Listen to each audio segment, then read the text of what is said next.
derives the Raoult's law for non-volatile solute in volatile solvent. Raoult's law for non-volatile solute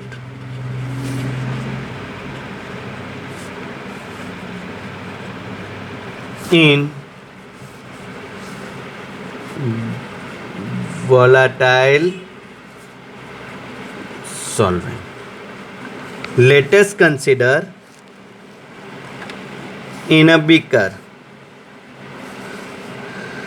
100 ml pure water is placed.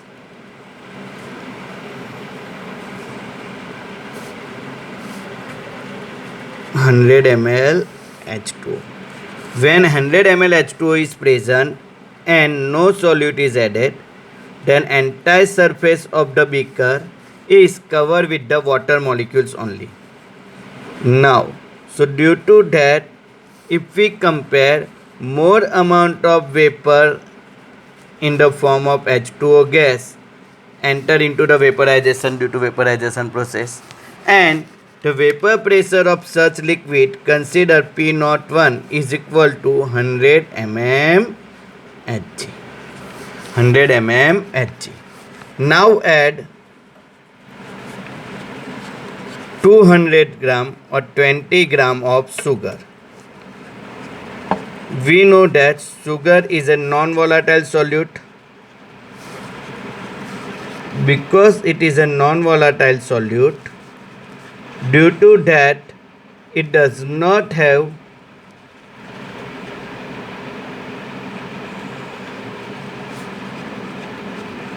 any vapor pressure. उसका खुद का कोई vapour pressure होता नहीं है.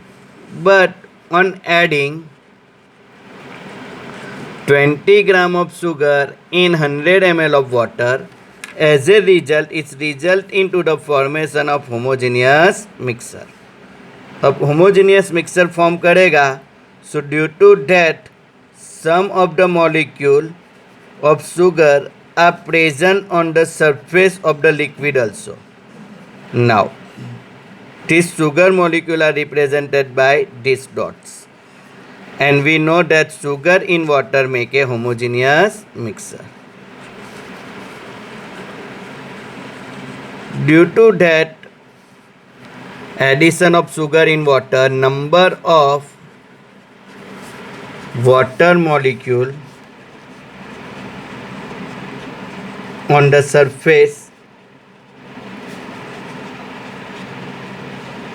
decreases. Due to that, number of liquid converted into vapor also decreases, and its vapor pressure also decreases. Now, what will be the pressure of such solution? And pressure of such solution is called as partial pressure. This relationship was first time given by the scientists, hence it is also known as Raoult's law for non-volatile solute in volatile solvent. Raoult's law for non-volatile solute in volatile solvent. हो गया? चलो. Now, for such solution, here P total is depend only on partial pressure of water only. So P total is equal to P1, that is depend on only solvent because our solute is non-volatile. As per the Dalton's law, we know that P1 is equal to what? P01 into X1. P1 is equal to P01 into X1. Hence, apply it in equation 1. So P total is equal to P01 into X1 ही रह जाएगा. So here in such solution, total pressure is directly proportional to mole fraction of solvent only. Now, if we compare it with the y is equal to mx plus c, you may find the fact that pressure on y-axis, x mole fraction of solvent on x-axis, and as you can see that value of intercept c is equal to 0, and as the value of x1 increases, P01 increases and pressure increases.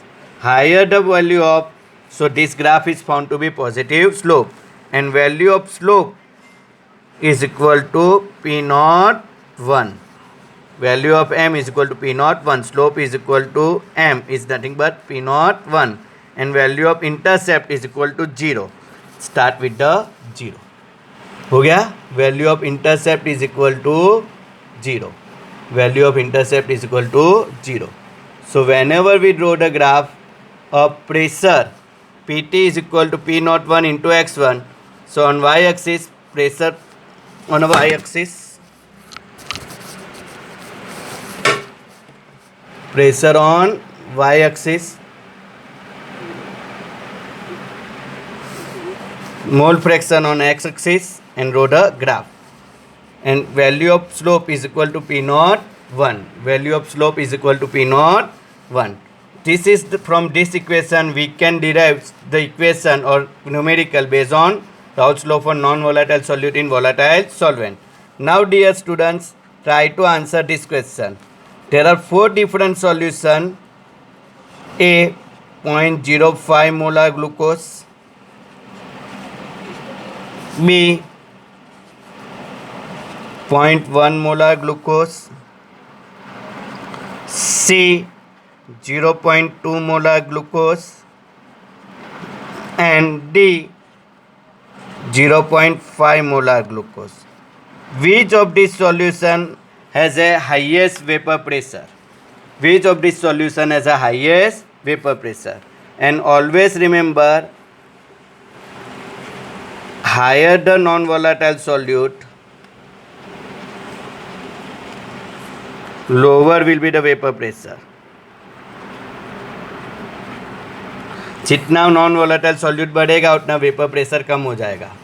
Higher will be the non volatile solute, lower will be the vapour pressure. Try to answer this question. Which has a lowest vapour pressure? Which has lowest vapour pressure? A 0.05 molar glucose, B 0.1 molar glucose, C 0.2 molar glucose, and D 0.5 molar glucose. Give your answer in a comment section and enjoy the study. Raoult's law for non-volatile solute in volatile solvent. That's all.